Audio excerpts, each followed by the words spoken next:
Hello everyone, welcome back to our channel. In today's video, I'm gonna show you how to download the Moodle app on your smartphone. It's a very simple and easy download process, so let's get started.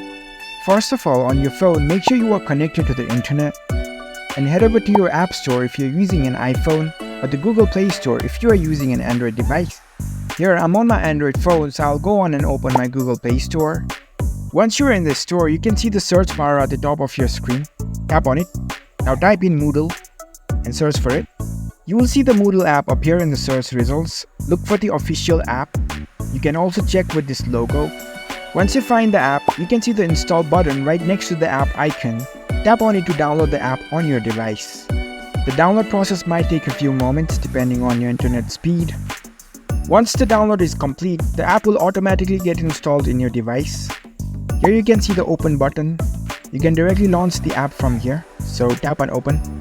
And there you go, you successfully downloaded the Moodle app on your smartphone. It's a very simple process. If you found this video helpful, don't forget to give this video a thumbs up and subscribe to our channel for more tech tips. Thank you for watching.